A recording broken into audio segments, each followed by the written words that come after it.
The face of central Minnesota is vibrant and changing. There's more color to who we are, more depth to our traditions, more stories about from where we came. Neighbors bound together by the passions we bring to our mostly rural communities. Growers and artisans, professionals and teachers, entrepreneurs, civic leaders, builders, and craftsmen. All of us raising families, working to provide our children the gift of a good life, with a childhood promising a bright future. This is our evolving table in rural Minnesota. Neighbors sitting down with neighbors. Where stories are told and connections made. Where concerns are aired and smiles freely given. In an atmosphere of thanks for the bounty being shared. The table is where understanding takes place between generations, genders, and cultures. Who's at your table?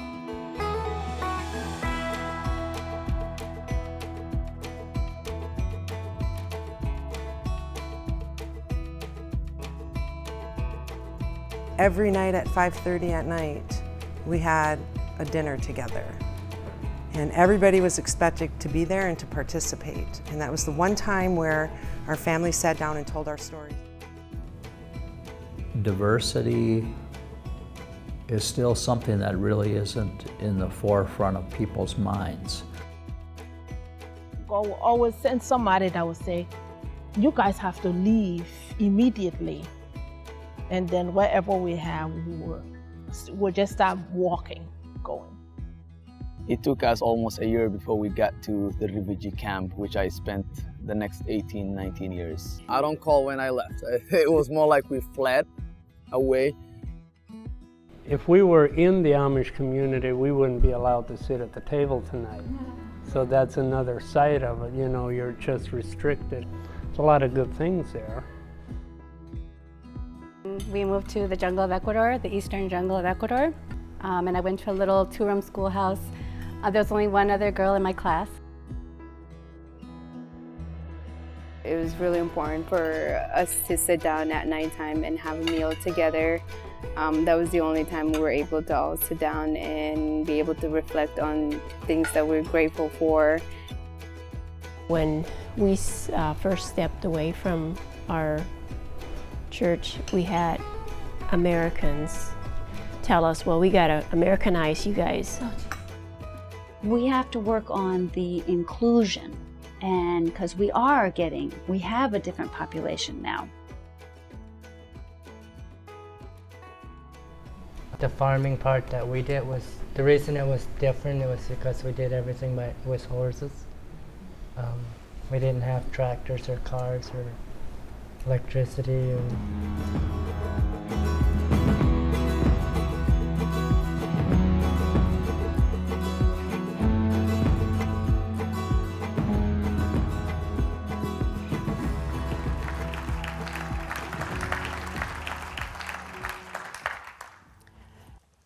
I am Arlene Jones, and I am a farmer, a dirt farmer.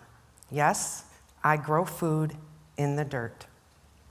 This is a story about how a dirt farmer has helped build community through food. Arlene Jones first asked the question, who's at your table? When she gave a talk in 2015 at TEDx Gull Lake near Brainerd in central Minnesota.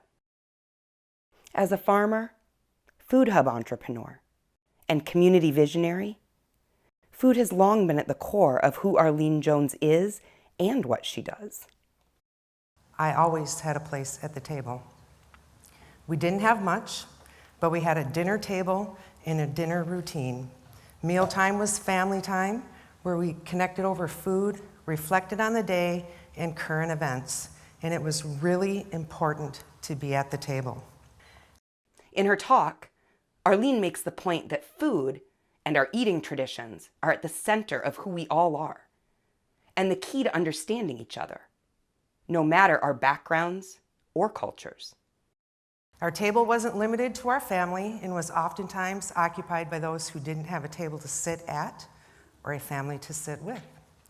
The magic of those moments is not made up, and the learning that comes from sharing conversations lives on. From that TEDx talk grew the idea of food as the great equalizer. Food was the motivator. Food was the community connective tissue, the one thing that we all have in common. The conversation was about how our families gathered for meals, the stories we told, the heritage behind our food is what we used as the platform for bringing these folks together. To share a meal as you would with your family and to begin to tell our stories about what it's like to live in central Minnesota, to possibly be an immigrant, and to possibly be somebody who is here, who is different, who's had a different struggle, who may not be part of what most would consider part of our community. And using food as that platform, that tissue, the one thing that connects all of us.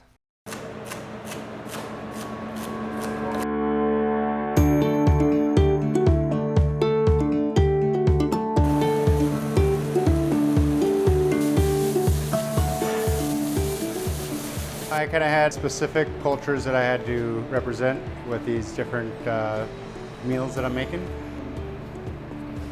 In fact, every dish that I'm making tonight, I've never made before, so I'm really excited to see how they turn out. One of the cuisines that I had to do was for German, so I got the sauerbraten back there cooking. Right now I'm working on a Latino dish. It's a fiesta salad. It's got avocados and peppers and onions and Scandinavian dish, doing Hasselback potatoes. You see me slicing those earlier.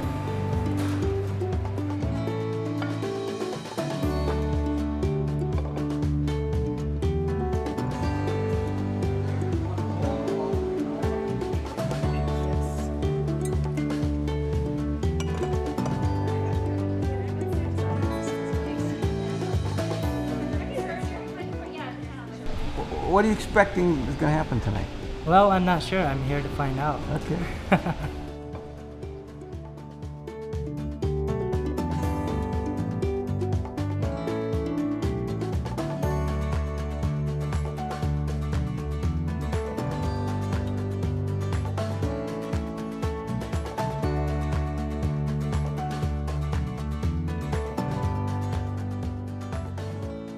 What do I expect from the evening? I expect good food, good people, and a lovely atmosphere.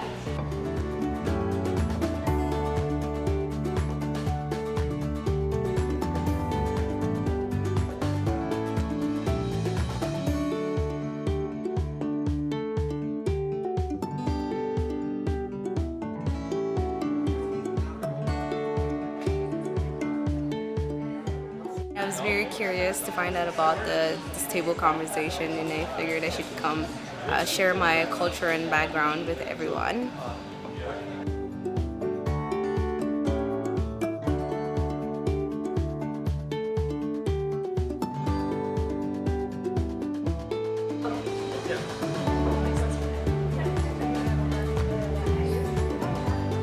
I'm not sure what to expect other than connections.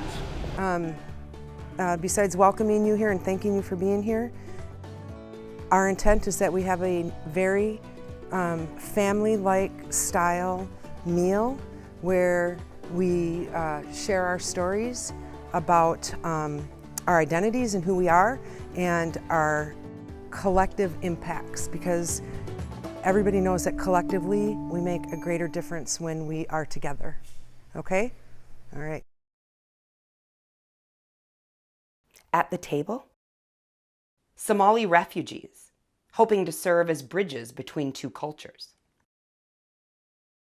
An Ojibwe leader, whose ancestors welcomed the first immigrants, working toward inclusion on once tribal lands, while fighting to maintain cultural independence. A refugee who fled civil war in Liberia, trying to give back through entrepreneurial spirit and a big heart. Former Amish members who moved from one culture into another without ever leaving town. A mother of 7 multicultural kids, forever tied to the indigenous people of Ecuador and Peru. A builder of community relations in a town finding new growth with the influx of first-generation Americans. Most of the dinner guests met each other for the first time at the gathering.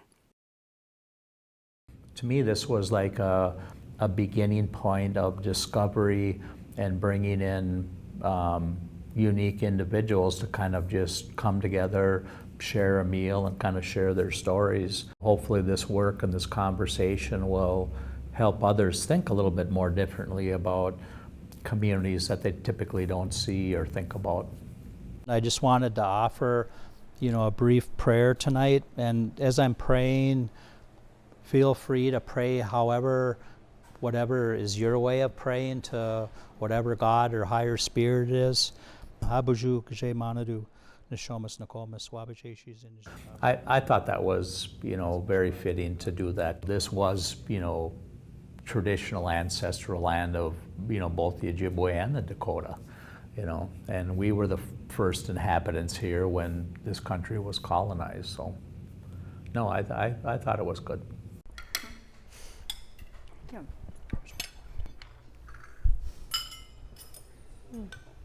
I was born in Somalia, and we had left Somalia when I was young due to the Civil War. For our dinner table, it was really important for my mom for us to sit down at nighttime and have a meal together. That was the only time we were able to all sit down and be able to reflect on things that we're grateful for and what we look forward to in the future, considering that we came from a broken country. So it was always a moment to reflect on and a moment to give our thanks to God. Back home, we used to have meals together on Fridays due to the prayer. Fridays was like a Sunday where we go to the mosque, and afterwards the families come home. When relatives visited, it was relatives that always ate the meal first, and the woman would be in the kitchen cooking while the men are sitting in the living room talking and socializing, and the kids are playing outside. So, and I still see the tradition happening. All of us are in the kitchen cooking as the females, and the kids are just playing, and the men are just hanging out. We just don't watch football, that's all. You mean soccer or American football?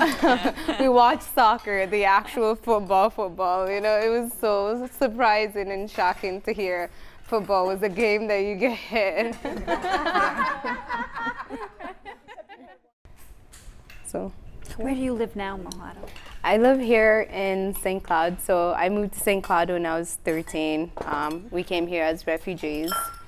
And we actually first came to Minneapolis, and I remember it was so hot, and we came in June, so it was humid, and we came outside of the airport, and I went right back inside, and I was like, no, I don't want to go outside, it's really hot, I can't breathe.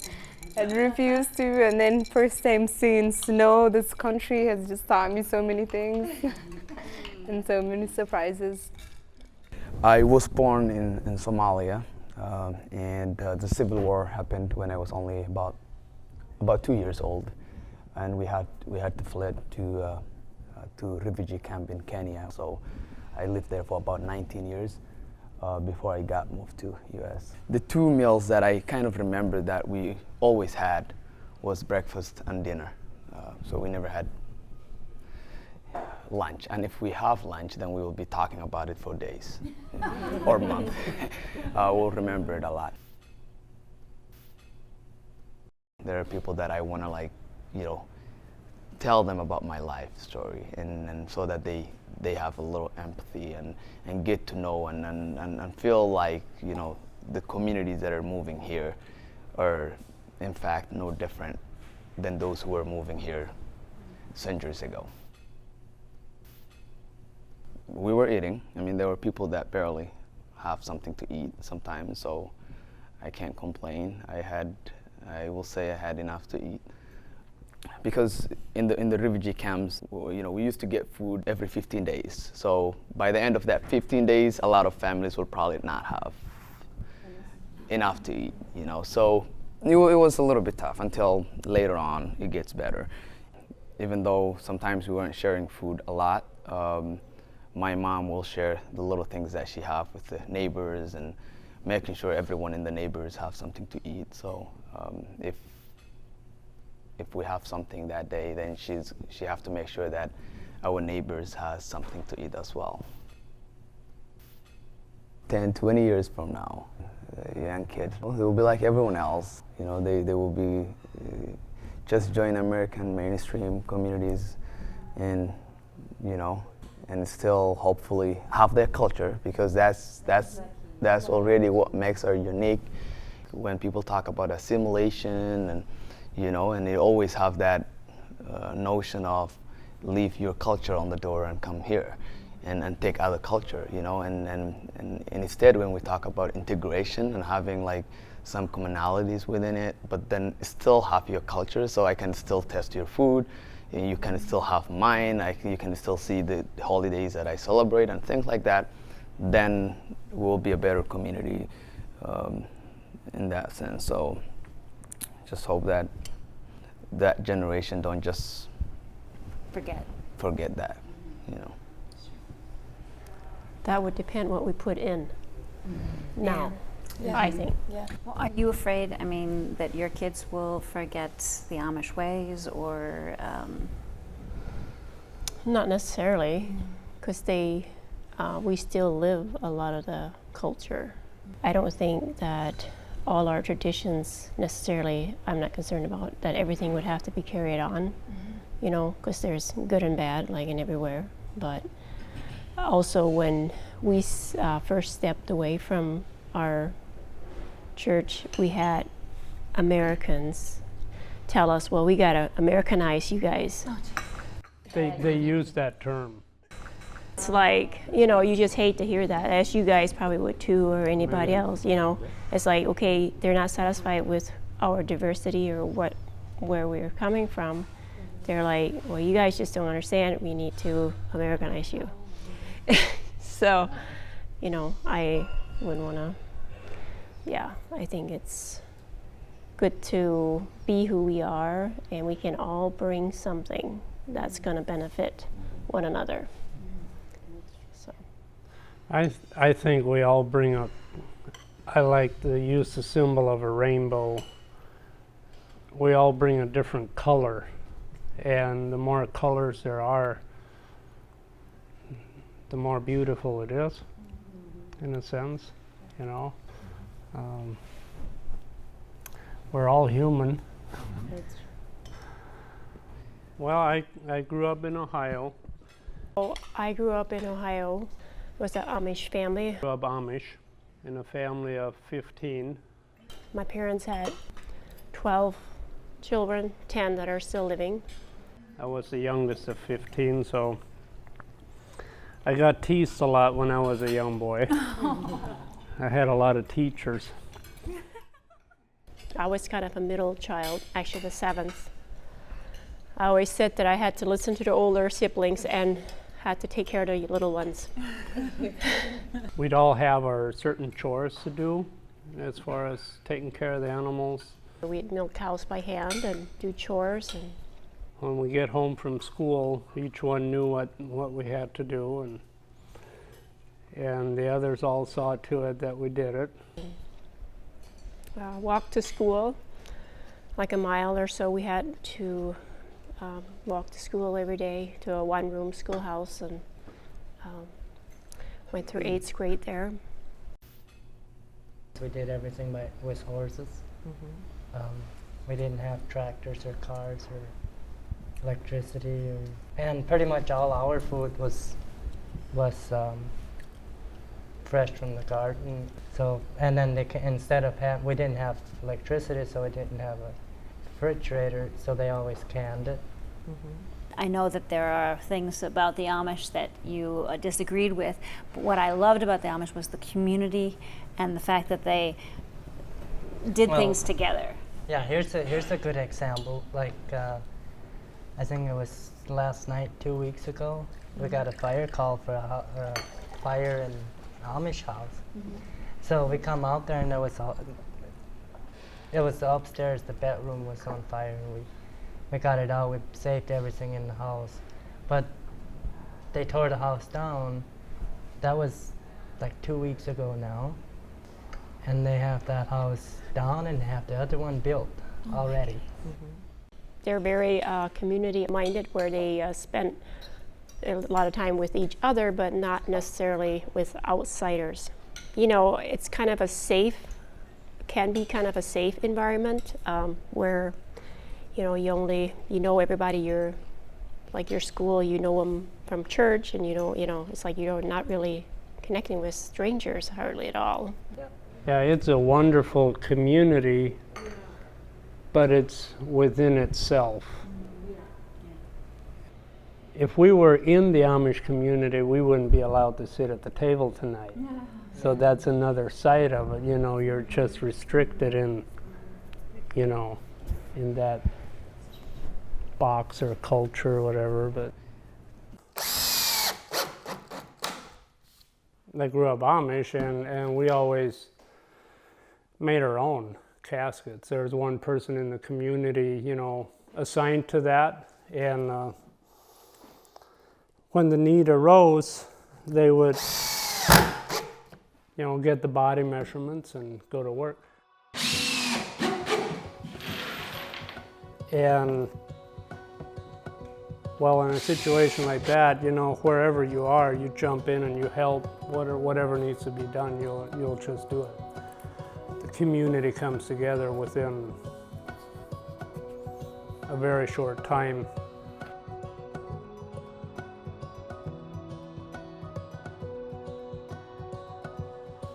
The most popular one is the oak. This one is the red cedar. This is the Amish style, which is similar to the Amish, but yet different. This is a pine box.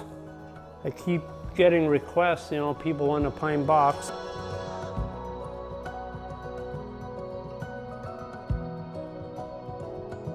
So I was looking for something that there's a, you know, a genuine need for it, but yet not everyone else is doing it. So, and it came back to caskets.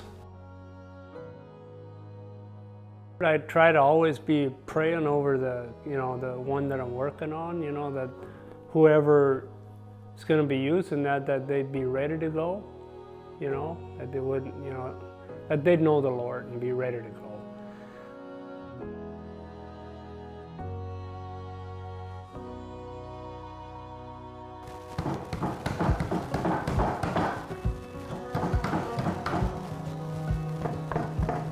So the work ethic is a good thing, you know, from growing up Amish. You try to make it that there's no second guessing the quality, or I guess a safe rule of thumb would be you don't make something that you wouldn't want to use yourself. Of course, I don't want to use a casket, but you know what I mean, the quality.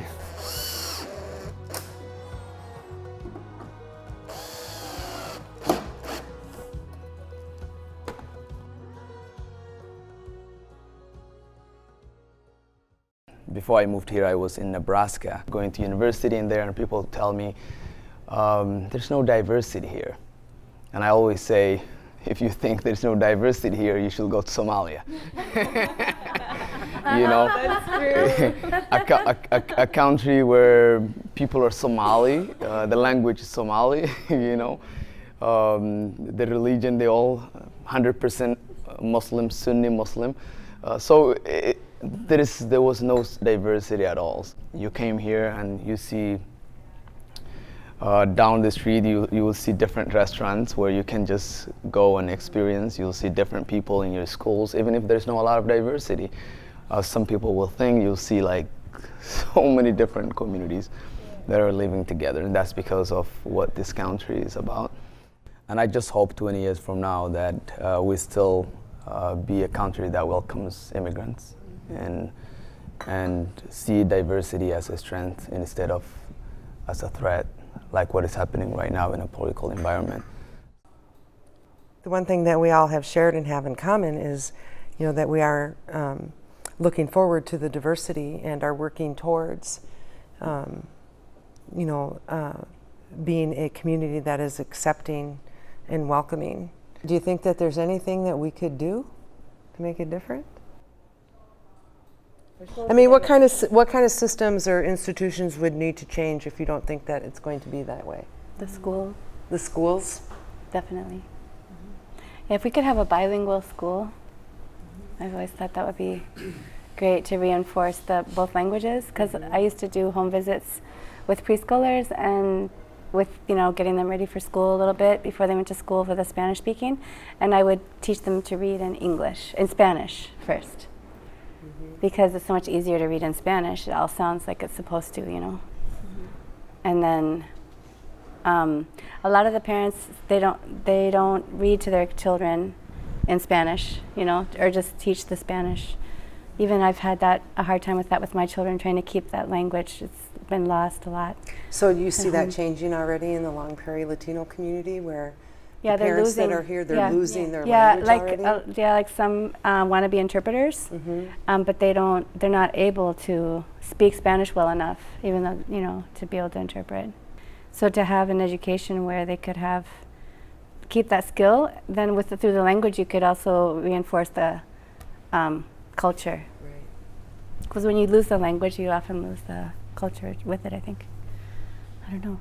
One of the things that I noticed is I work at the schools before, and even though you have, for example, 60 kids, 60% of the students in certain community, the chances of having teachers that look like them will be very rare. And so I think the best to do is have teachers that look like them in the schools. I think the system is just not doing so much to do that. You know, they're not doing so much to make sure that we have diverse professionals. You know, so. Yeah, people make so many sacrifices to come here, like the people from Michoacan. You know, they come over here risking their lives, you know, without legal protection or anything. And then they, you know, don't understand when their children grow up. They're like, we came here for you so that you can study. You have all these opportunities in the world. And then they choose to work at the packing plant too, you know, and it breaks their heart because they want their children to not have that life. They're willing to have that life for their children, but they don't want them to suffer as they suffered. They want to work, you know, they want them to see them get an education, take advantage of all of the things that could be taken advantage of, and then it's so hard. I have kind of a complicated childhood. So I was born in Baltimore, Maryland. When I was 5, we moved to New Mexico, where my dad worked with the Navajo Public Health Service. And then they decided to be missionaries in Ecuador. So we moved to Costa Rica for a year for them to learn Spanish. And then we moved to the jungle of Ecuador, the eastern jungle of Ecuador. I went to a little 2-room schoolhouse. There was only one other girl in my class. So 10 kids in the whole school. We had no TV or telephone or anything. So my pastime was to read cookbooks and write down, copy it all onto recipe cards. So I still have some of those recipe cards, how to make a sandwich and stuff like that. When I was 7, I think I started doing that. And then I started a little donut business because I had to make my own money for camp. And so nobody knew about donuts in the jungle, so I thought I could sell these pretty easily. So I got known as the donut lady in the jungle.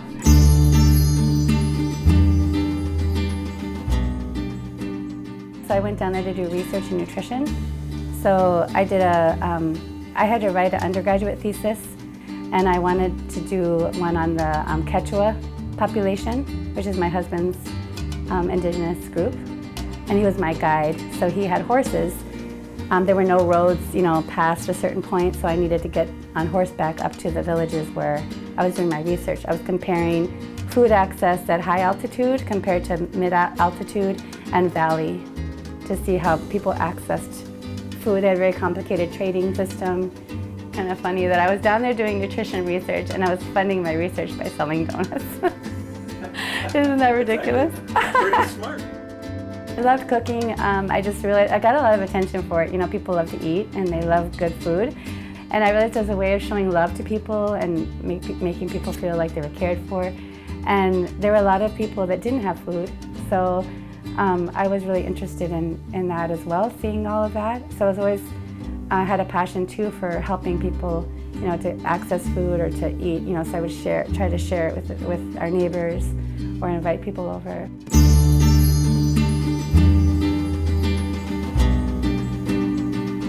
Share Health is a program that's through Centricare, and Centricare purchases 30 community-supported agriculture shares through Sprout. The only qualifying factor is if they're food insecure. Centricare checks weight, height, blood glucose, and then they're going to try to add some other things like cholesterol and some other things. And then they compare at the end, and they've seen some really amazing results with that.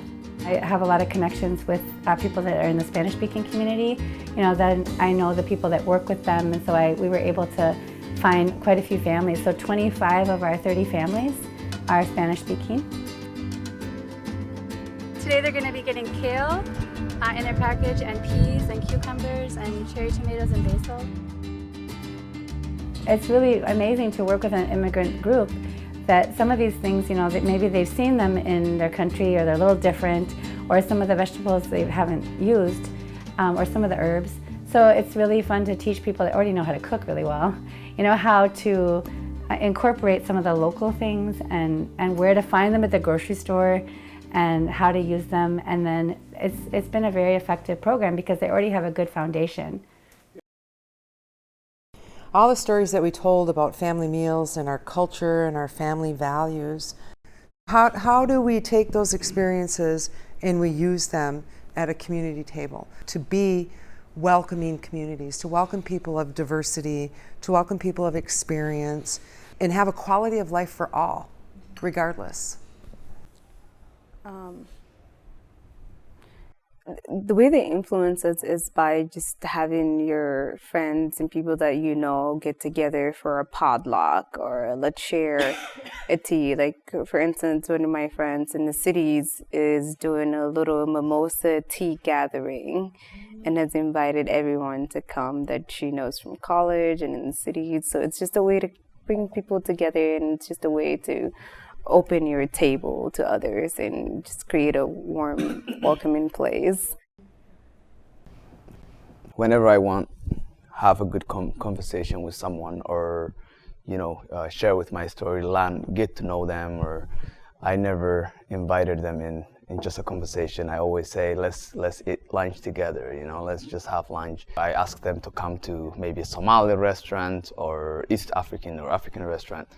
What I notice is the more you have food conversation with someone, the better connection you guys will really have. Like, it creates this type of you become like family with that person over time. Each of us has kind of like a distinct upbringing and experience, and those experiences and the values that are passed down to you become like how you see the world, and it becomes your vision of the world, how you come to know it and see it and think about it. And I think in my own case that I try to carry forward the traditions. And so if you think about, like we're talking about food and and respecting food and sharing that, making sure people are full. When we're out in community, people are hungry. You know, they might not necessarily be hungry for food, but they're hungry. You know, and most of the time it's around their spirit, and it's around a sense of belonging. Probably one of the greatest needs that, you know, people have is to want to belong to something, and so I think if you think about, you know, how do you nurture and feed that, we have to start thinking about our broader community as part of our family, and we have to think more about the collective good, and so like the whole community has to be fed, and so that means we have to share, and that means that we have to be hungry ourselves sometimes.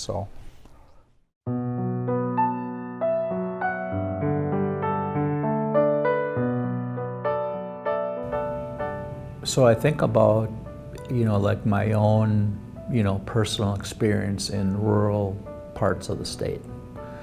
And diversity is still something that really isn't in the forefront of people's minds. And even, you know, being a native from a native population where it's predominantly native, you still don't think of diversity because you kind of got a homogeneous community. If you think of like the mainstream narrative of Native Americans today, it's either of a people that doesn't exist, or it's this romantic image that has been narrated, you know, through novels and history. And, you know, Native people today many are very acculturated, left the reservation community, and many have stayed home and still, you know, practice and follow pretty traditional lifestyles. But, you know, there's a degree of acculturation, you know, even in the more, you know, traditional communities. You know, a melting pot kind of assumes that things get blended together. And, you know, to me, it's more about cohesiveness together in the pot that then makes everything great. It isn't about everything kind of losing its identity. I mean, it'd be like eating a really bland stew. You know, you think of a good stew when you can taste the different elements that are in there. It doesn't lose its distinct flavor. And so, you know, I think that notion of melting pot, you know, I don't think that holds true anymore.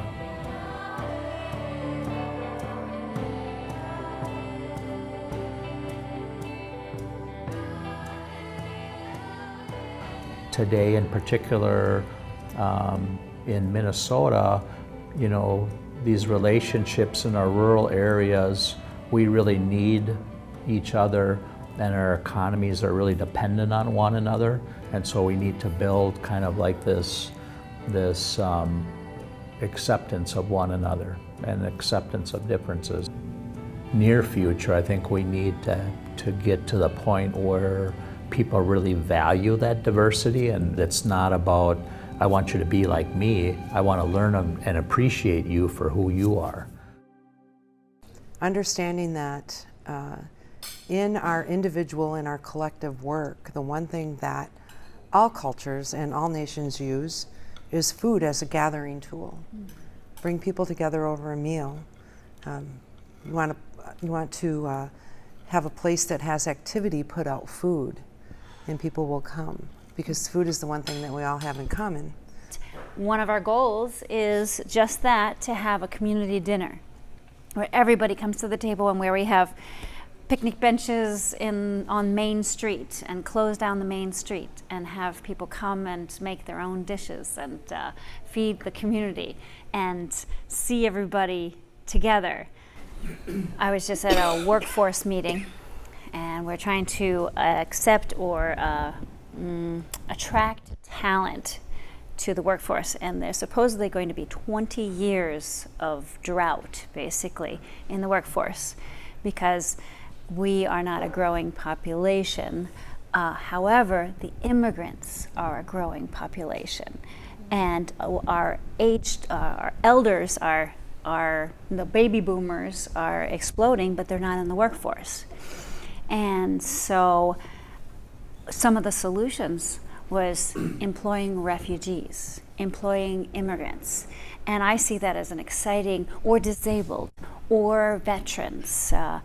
And I see that as very exciting, because then once you get each into a room together and you work together, then you get to know each other. You get to sit down at the table and have a cup of tea with each other if you're working with each other, and you build a relationship. Like you said, it's not the work, it's the relationship. Our schools now, the kindergarten is 64% Hispanic this year, and so it's an amazing population, amazing statistic, and that's just so exciting to me. I just love the idea of kindergarten kids not even knowing the difference between. What school is that, if you don't mind? Long Prairie. Long Prairie. We have 3,500 people in the town.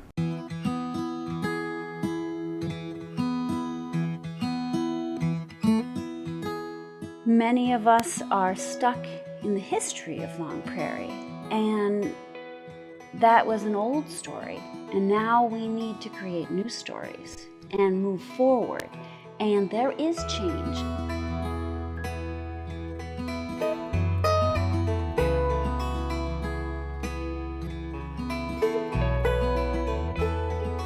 We have to work on the inclusion, and because we have a different population now. We have 50% Hispanics in the elementary school, and all through the high school it's increasing, of course.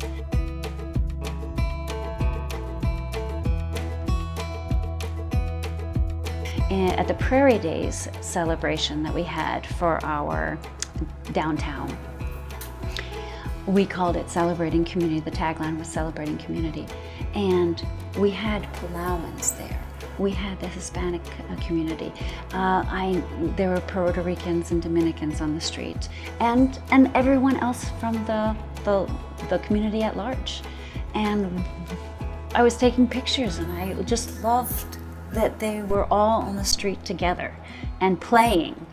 I love that, and I hope that our community will embrace it more and just realize that it's something positive as opposed to negative, and we can work through the differences in culture.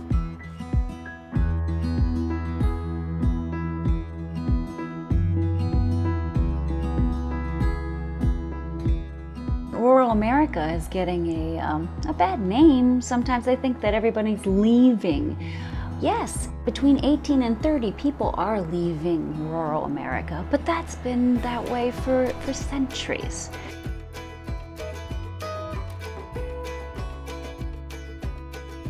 We want people to come to our community to work, but also to be a part of our community and help us to revitalize the downtown, to make people realize that we have something here, not just the buildings, but the people and the connectedness of the people. We know each other. We want to help each other.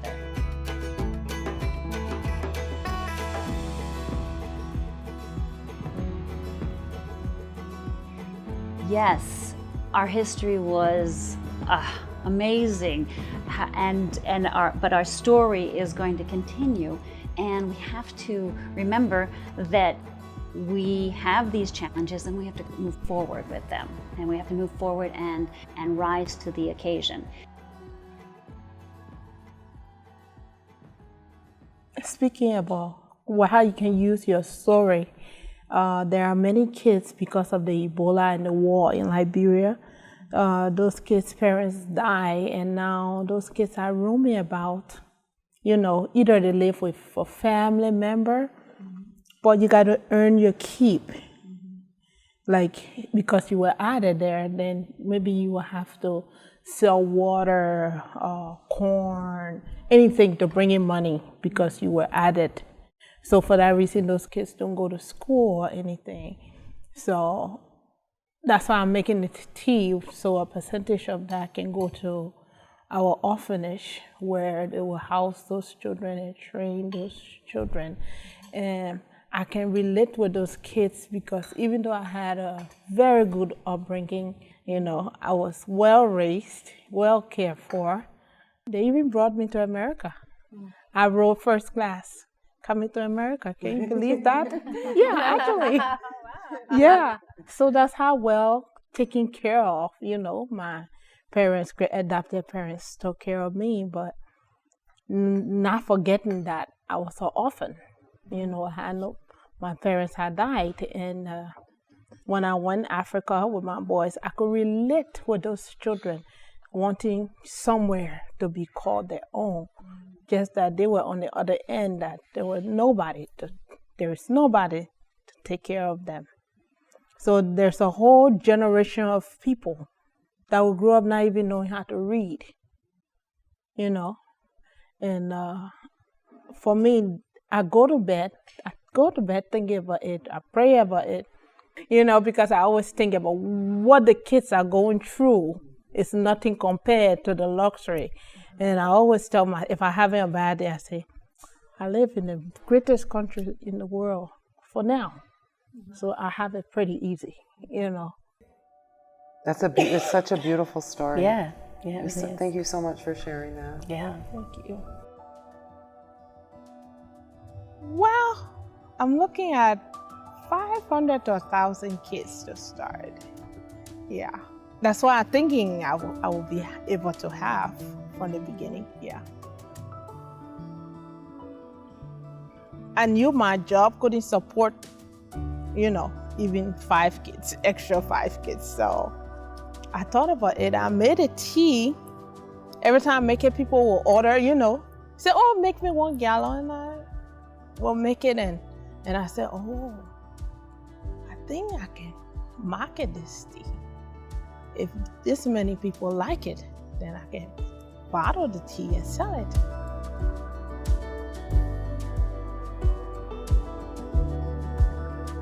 A lot of people want to help. God will touch people's hearts, but at least we should be able to do something, you know, because regardless of rain or sunshine, these kids have to eat. They have to go to school, so yeah.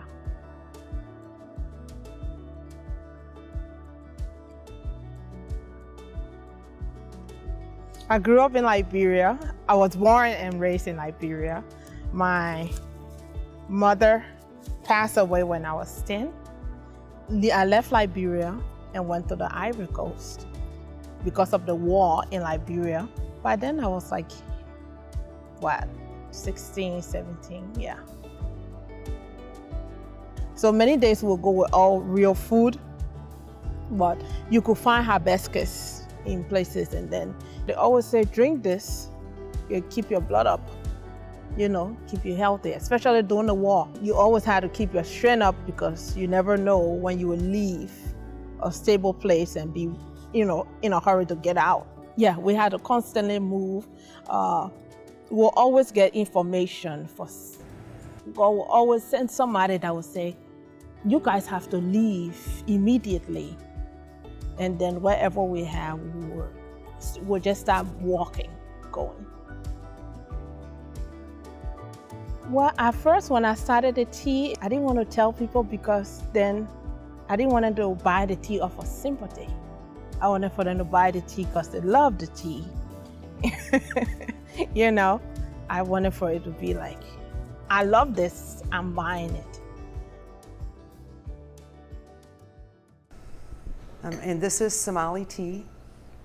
You'll have to give Natalie a grade on this, Mahado. Yes. And then this is black coffee. If anybody would like black coffee and cream, we can pass that down. It's hot here. So we've talked a lot about communities and welcoming communities and, you know, how we use our experiences to shape opportunities for ourselves and for others around us. And we all know that there's a lot of shifting demographics in our communities where we're living now. So imagine your community 20 years from now. what would it be and look like? America will be a melting pot. A militant pod? Melting pot. A melting pot. I was like, oh my goodness. No, melting pot. Okay, thank you. I think there'll be a lot more diversity 20 years from now. I'll actually see a lot of interracial marriages within the Somali community. And then with other minority communities as well, I know a lot of biracial kids, and then my son is biracial as well. So he will actually, the next generation will be a lot of biracial children, and they will grow up in a household of two different cultures. And that will be a set of unique sets of skills for him and knowledge that he would take and bring it when he goes back home and he visits there, because he's an American and also Somali. It will be a different culture as well for him, but he will be able to fit into that as well as fit into here. So 20 years from now, you know, it'll be more beautiful than it is now. I guess what really matters, you know, about what gets carried on to in 20 years, you know. I guess, you know, maybe we're focusing on the details, like the language or certain traditions, but like you said, you know, what matters is that we take the best of ourselves, or the best of, you know, like the welcoming, those values. I don't think will get lost if we make sure we are good at instilling those, because those are things that people remember. Like, what do they say? Kids remember how they feel, not what they experience so much, but the feelings, right? So if they grow up with a feeling of being loved and accepted, they're gonna do that for others. You know, so maybe we need to, even though we should work toward, you know, keeping the language and keeping some of those traditions to feel like roots, maybe, to just remember the spirit of it is to, you know, be welcoming. To me, it's really got to be about equity for everybody, and it's got to be that we start seeing each other as human beings, and the humanness that we've lost, that everyone carries from your own culture. I mean, if you go back deep into the roots of your own culture, you're going to find that there's a humanness that we've lost in this melting pot. And this country is like focused on individual, quick rewards and satisfaction. And it's about the individual. And that isn't what our communities used to be like in any place where you come from, you know. The people now that are saying we don't want these immigrants, they're immigrants, Right. you know, and it makes no sense. But that's the common narrative, and so. And be American, Americanize yourself, you know. And what does that mean? And so to me, it's kind of like we can only be the influence of the change that we want to see. I really hope that this country can learn to be appreciative of differences, not that everyone has to be the same, think the same, behave the same. We should be able to respect everybody for who they are, and it should be okay to be different, you know. You know, the work that I do, I see these systems in place. They're very intentional systems to keep things where they are. And somebody's benefiting, and it isn't us around this table, you know. You're a good teacher, Martin.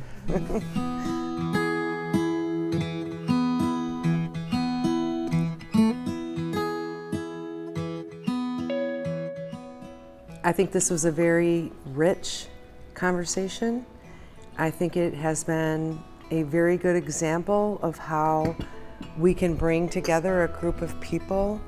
And while I've worked with Elizabeth before a little bit, and Fortuna I see here as she's coming and going in the kitchens making her tea, I know all of you so much better because we were allowed the opportunity to share a meal and to listen to each other's stories, and I really, really appreciate it. So thank you.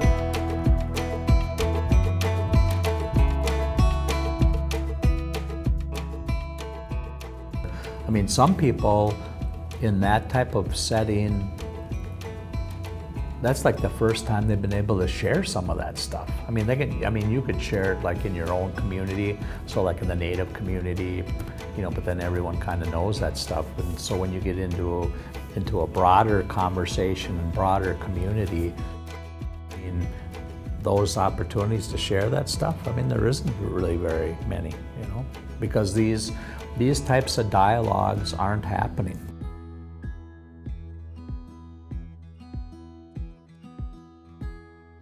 I had zero expectations. I did not know what was going to happen. My role was to let whatever happened, happen.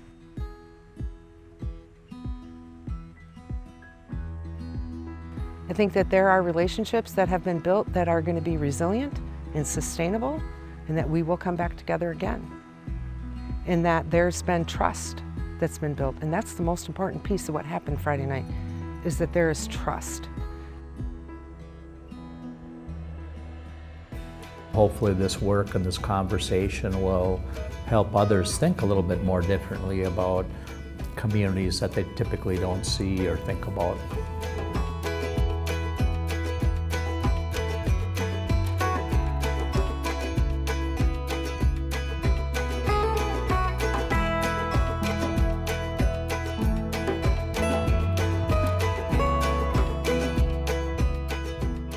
They need to figure out what happened. And the beautiful gift that we've been giving of all these people coming together and really being vulnerable. Because remember in the TED Talk, I talk about you have to be vulnerable in order for transformation to take place. And that does mean telling your story, letting people know who you are, where you came from, what makes you who you are. And they did that. They did that.